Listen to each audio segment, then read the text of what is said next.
Hi, this is Renee Romeo, and this is a video series on how to reupholster a sofa. Today, I'm getting ready to put all of our fabric pieces back onto the frame. And I just have a few tools that I'll need for that. So let's quickly go over them.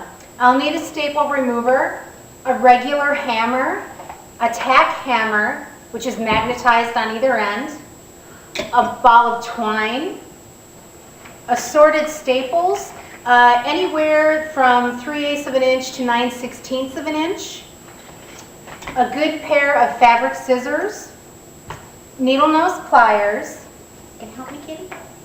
Some cardboard on a roll, a glue gun and extra glue sticks, a staple gun, in my case mine is electric, which I really like, some upholstery needles, anywhere from 12 inches to some specialty versions that might have a curve to them, and it's just depending on what situation you have with your piece, and upholstery tacks. I also have 4 yards of polyester batting. It's about 1 inch thick, and what this will be used for is when I go to put my seat cushions into their casings, we'll just need to fill that out a little bit and with this extra batting. I'm starting on the decking, and in order to get this to have a very nice, clean, straight front here, I have a piece of twine. I've measured it about 12 inches longer than the entire width so that I have some room to staple the ends onto each side. So I've taken my length and I've tied a large knot in the end of it. And what I'm going to do is I'm going to staple this in place in a hidden area just on the other side of this front rail. And that knot will keep it positioned properly. Now sometimes you'll put a staple in and the staple might not go all the way flush with the wood. So what you want to do in those cases is grab either your regular hammer or your tack hammer to get those to really secure well. So now that twine is really nice and tight in there, and I can go ahead and start stitching. So I have a 6-inch needle here, and basically I'm just going to be going up and down along this seam line.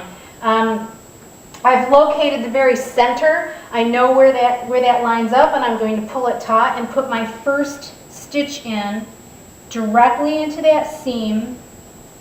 Now don't choose a needle that's too long that you can't get to. Sometimes you're lucky enough to put this piece into a workshop and have access to the underneath portion of it. But in my case I don't, so I've chosen this 6-inch needle, which will give me plenty of clearance to bring it up and down.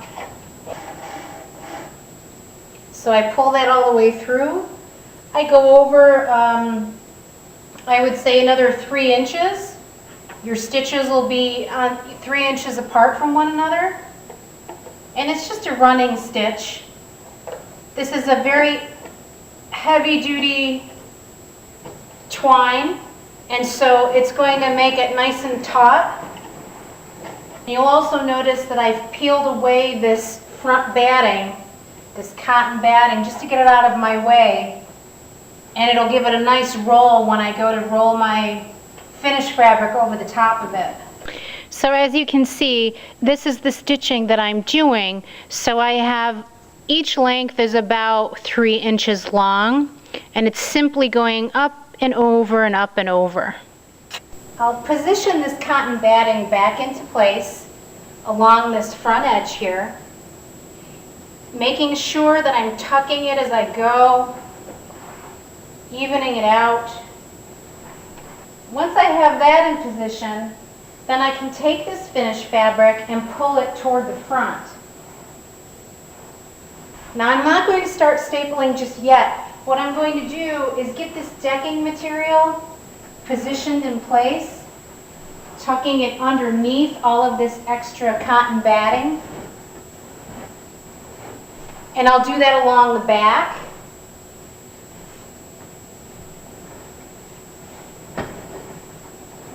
And then underneath each arm. I'm starting to staple the fabric into place, and I start in the very center of the sofa, and I'm pulling it nice and taut as I go. So I can kind of coax this a little bit with the palm of my hand and then place these staples about 1 inch apart. I'm at the end of the fabric where it meets up to the frame. And so what I have to do in order to get this to lay nice and straight is to get in there with my scissors and clip it really close to the framing, the wooden part of this piece. So once I've done that, then I can take away all of the bunching and I can lay it nice and flat on there and go ahead and staple it into place. The decking is completely fastened. I started in the front, I moved to the back, and then I completed it on the sides. And when I got to the sides, I didn't forget about my little cushion clips to put in there, and I put them through and stapled them in the same spots that the decking was stapled. So that's ready to go. My very next thing that I'll be working on is getting the cushions situated in the back. So I've gone ahead and I've kind of moved this cotton batting back into place because my cat has been clawing at it every night. So it's back in place, and I'm just going to grab my cushions and put them inside of this piece. So here's my original stuffing. I open my zipper.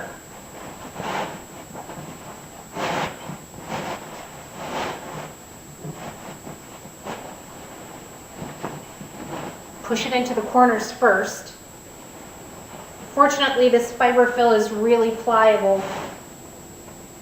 So I'll go ahead and zip it.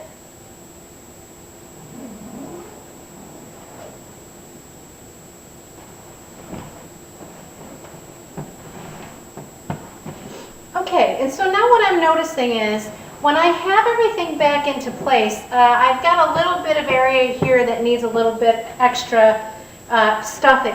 So what I'm going to do is open that up, go ahead and stuff it, and then I'll be ready to continue. I've temporarily placed the seat cushions on the sofa so that I can locate the height of the back cushions. Since these are stapled in place, well, we need to be really aware of that. So what I'm going to do at this point is I'll take my decking that's sewn onto the bottom and I'll fish it through between the decking and the back. I'll take the center flap and push it through the two pieces of wood that are in the middle and pull that to the back. And then I'll separate the cotton batting on the sides between the arm and the back and pull that flap through. As I work my way around the back of the sofa, you'll see that I have all of the flaps stapled in along the top. This cushion is completely installed. The way that this is done, I pulled my dust cover through and stapled it nice and tight. I've pulled my side piece through and stapled it along the inside of the frame. The reason why I do that is because when I put my covering on it, I don't want any bunching to appear, so that all needs to be stapled on the inside. But here's the interesting thing. When I pull my fabric through for this finished cushion, I want to staple that onto the back side itself. And then when I pull my other flap through for my second cushion, I don't want to take this piece of fabric and wrap it around, and I'll tell you why. Because there's a gaping hole in between these two. So if even with the cushions in place, if someone sits on it, you might see all the way through, and you don't want to do that. So when I pull this through and I actually staple this, I'm going to staple it over onto the existing piece, and that way it'll be nice and it'll look nice from the front side, and it'll be nice and secure, and when I put my covering on the back, it's not going to show. As I get started on this right arm, I have the fabric draped over the top, and I'm testing it to make sure that it's positioned properly. I have the fabric running through underneath to staple. I also have the fabric running through to the back to staple, and then I have to make sure that this is draped enough over the front so that when I fold it, everything will be hidden. So the real important thing is to take this fabric and make sure that it reaches that wooden rail underneath here to be able to staple it. And this one does, so it's positioned properly, and I can go ahead and start stapling. I'm going to take this and staple along the bottom. So I can go ahead and do that. Pulling as you go. And I'll start stapling along this edge.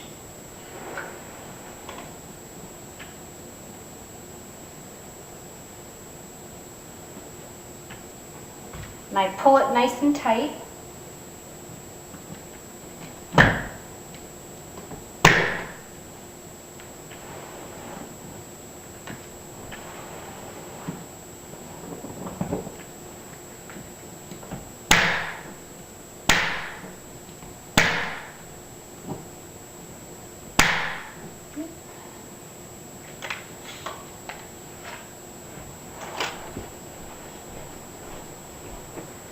The arm is now stapled all along the bottom, the back, and underneath the arm.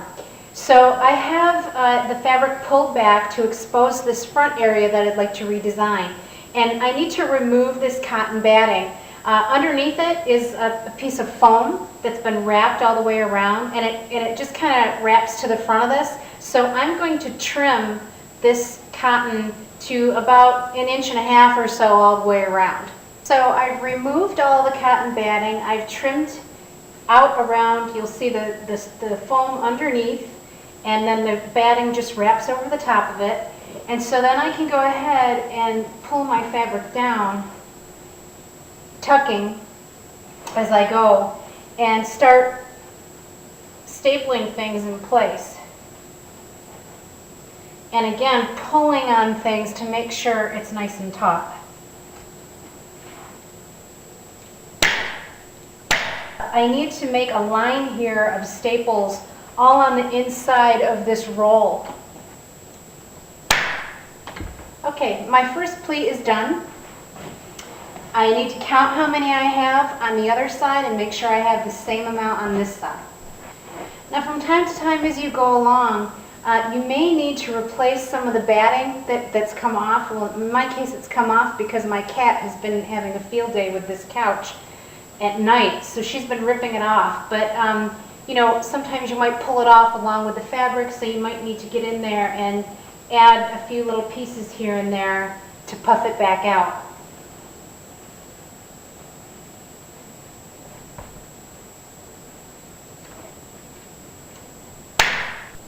Now at this point, I'm just going to trim some of the fabric away. It makes it less bulky. When you put your front panel on the top of this, it'll lay nice and flat if you trim a lot of this fabric away. The pleating is exactly the same as the other side. I've gone ahead and trimmed off any excess fabric I have so that I can go ahead and put that flat panel on the front and it'll lay nice and flush. I have the sofa flipped on its back because I'm about to start on this side piece. I have it temporarily tacked here in place with just 3 staples. And so what I'm going to do at this point is go ahead and pin this onto the arm. And then I'll put in a piece of cardboard, and that piece of cardboard is going to keep this piece nice and taut.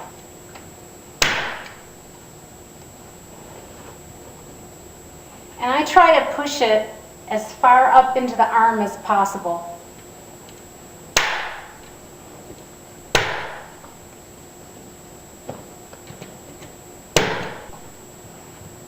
See how crisp a line that is? Really nice. Now it's time to attach the back. I have my piece of fabric laid out. I grabbed my piece of metal that I took off earlier, and it already has a curve in it, so I know exactly where to line it up on the corner here. So in lining that up, I can go ahead and mark where my cardboard strip needs to be. So I take a pin and I just put it right at the edge of my metal strip, and then I can remove that. And I'll repeat the same thing on the other side. My pins are in place. I take my fabric and I overhang it on either end a 1/2 inch. making sure there's a 1/2 inch that's going to hang over the side here and a 1/2 inch that's going to hang over the side here. And then when I locate that, I can keep my finger somewhere relatively in the middle and then take my finished fabric and flip it. So I want to be looking at the back side. Once I do that, I can line it up so that there's a 1/2 inch seam from the top down, and I'm going to put a tack in there temporarily. Now these staples don't have to be terribly close together because we're going to put cardboard over the top of this. I've pre-cut my cardboard strip. I'm going to line it up with this pin on this side. And then the positioning of this is, I can kind of feel where that wood is, and I'm going to try to line up the very top of it with the wood, and then I could just go along. Now you want your staples fairly close together here, you know, 3/4 of an inch apart or so would be fine. I have my metal piece in place, and one side has holes and the other side has teeth. And so I'm putting the whole side down, and I take a little upholstery tack and I'm going to insert it into the hole and hammer it in. I have the back fabric already tacked at the top along the cardboard strip. And what I've done is I've taken this cotton batting and I've moved it up to meet up directly with the top of that cardboard strip. And I've run another piece down here along the side, butting up next to this metal strip. So what I'm going to do is I'll flip this completely to the back,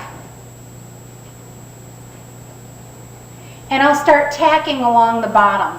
All the back fabric is now tacked all along the bottom edge, and I've stopped about 8 inches from this metal strip. It's going to give me a little bit of room to work on this edge and be able to fold this fabric down. So what I want to do is have a 1/2 inch overhang on top of this metal piece, and I need to trim a little bit more of my fabric. It was a little bit long and it was overhanging a little bit too much.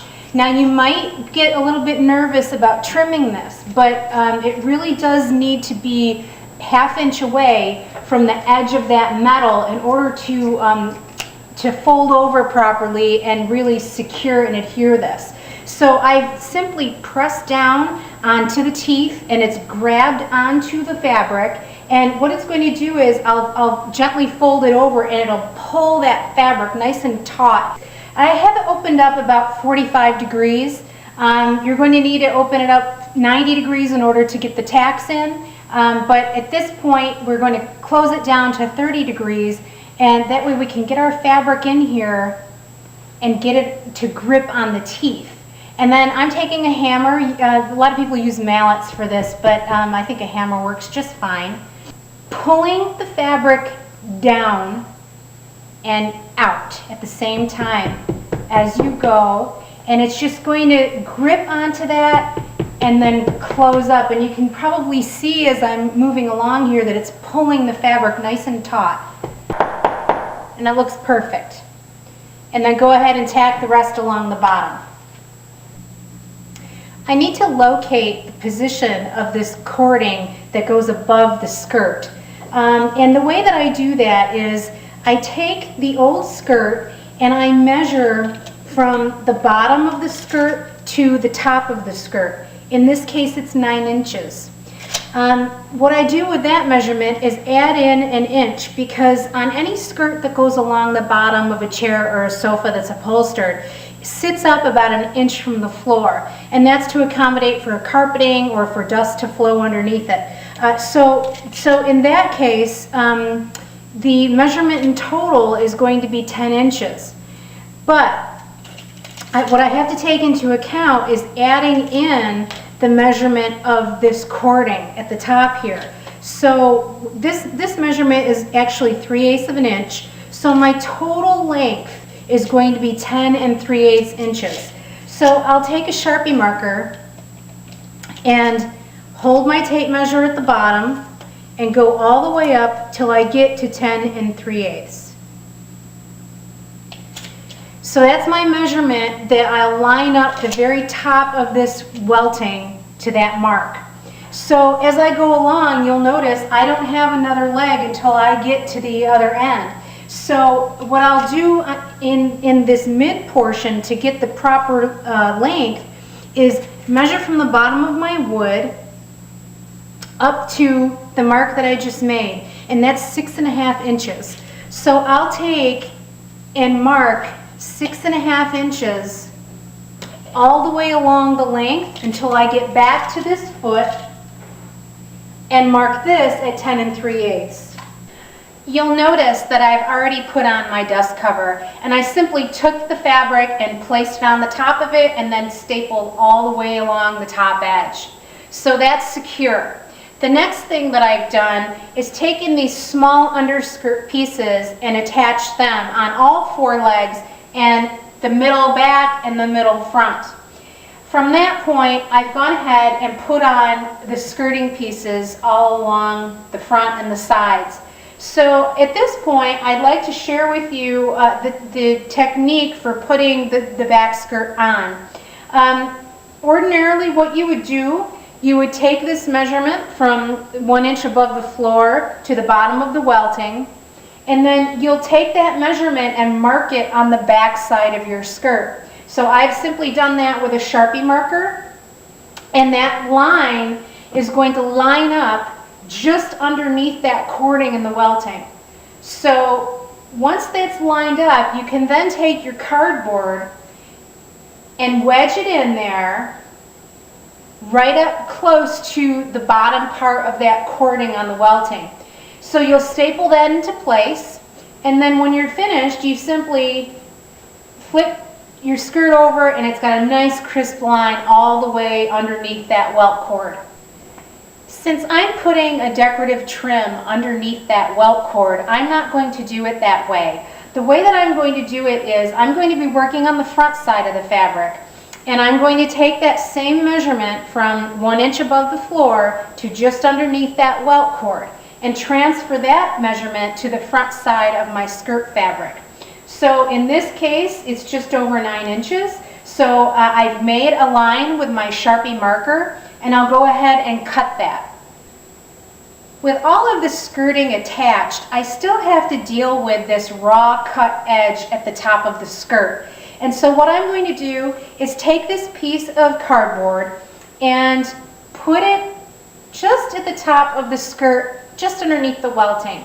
And what this is going to do is it's going to even out all of these areas where I have attached the skirt with staples and created dimples. The dimples will be evened out by this flat piece of cardboard, and then I can go ahead and glue my trim on. The cardboard strip is firmly in place. I have staples about every 3/4 of an inch, and that will keep it nice and even all the way along the length of it. So now I have my hot glue gun and I have trim, and I'm just going to start in the rear corner and work my way around. Now that this gorgeous tassel is adhered to the sofa, I can start working on the faceplate of this new arm design. And I've already cut out my pattern that I need to cut from a piece of MDF, which is an 1/8 inch thick piece of wood. But I'll show you how I got this pattern. I took a piece of paper large enough to fit this space, and I lined it up with the bottom edge of this welting.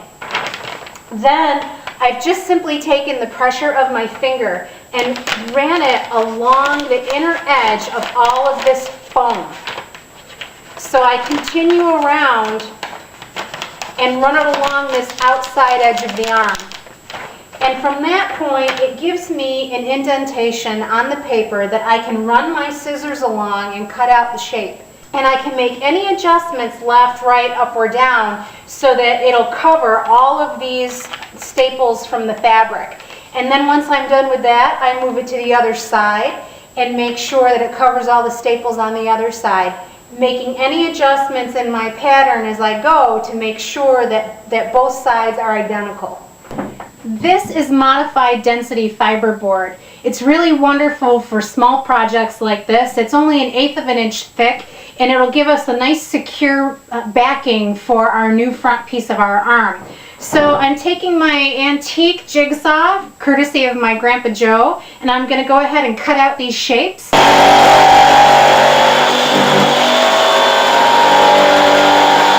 Once I have both pieces cut, I'd like to put them together to make sure that all of the lines match up and they're going to be identical on both sides. And that is the case, so I can go ahead and start putting upholstery on them. Now that I have my wooden cutouts, I can go ahead and glue some polyester batting to the front of that. Now, I have an inch thick polyester batting, and all I did was run a bead of glue along the top and then adhered this to the front of that. From that point, I have cut out my pieces, my finished pieces for the front.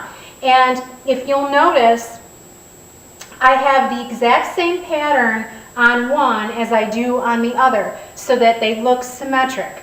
So what I'm going to do at this point is, I don't have staples that are thin enough to go through here. I don't have 1/8 inch staples, so everything will be glued from this point. And I'm just going to take the fabric, put it on the front, and then run a bead of glue along the edge and pull the fabric through. Now you may need to clip it as you go in order to go around the curves. With my fabric all adhered, I've trimmed apart the backs so they're nice and neat. And so at this point, I've made some extra welt cording to go around the edges. And this is the contrast fabric that I used on all the rest of the welt cording on the sofa. So what's going to happen here is when I get it on, it's going to hug all along the edge. So I'm going to start by gluing it on the same way as I did with the fabric. So I'm at the point now, I'm not putting welt cording along the bottom because it's going to butt right up next to this welt cord. So I'll show you how I'm finishing that off. Now I've opened up this welt cord and I'm going to trim off this cording that's in the center of it. So I'll do that. That's gone. And then I can take this tail that's left over and I can move it to the back side and adhere it to the back side. So all of the welt cord is attached, and what I've done is I've taken 3 small nails and I've started them into the front face of the fabric. And what that's going to do is adhere into the wood, and then we'll cover it up as soon as we get the nails in place. We'll just take our hammer. And now the trick to getting these nail heads not to show is to get a tip of a nail up underneath the head and coax the fabric around it. So something like a small finish nail is what you need for a head in order to get your fabric to go around it. And I'm just going to give it a whack in, coax it around.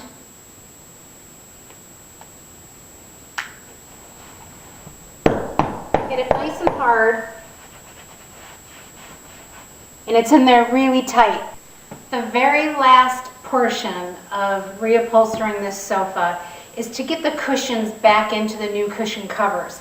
Now I've made a dry run of it, and I put the old cushion back into the new cushion, and I wasn't really happy with the way that it fit. The new cushions seem to be, or cushion covers seem to be just a little bit bigger than the cushion itself. So with that 4 yards of 1 inch thick polyester batting, I'm going to take it and I'm going to wrap it around the old cushion.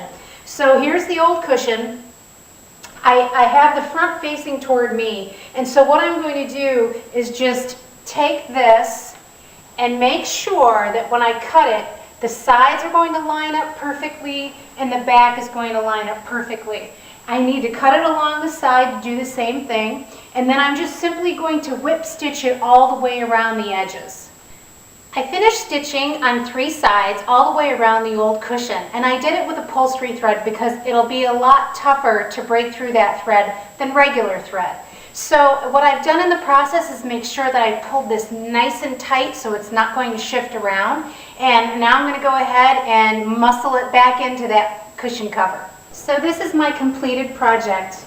It's a lot different than it was when I started out. And it did take a bit of time, and it wasn't difficult. So I hope I've inspired you to go through your house, find a piece of furniture that might need reupholstering, and not be afraid to go ahead and attack it. Thanks for watching. This is Renee Romeo.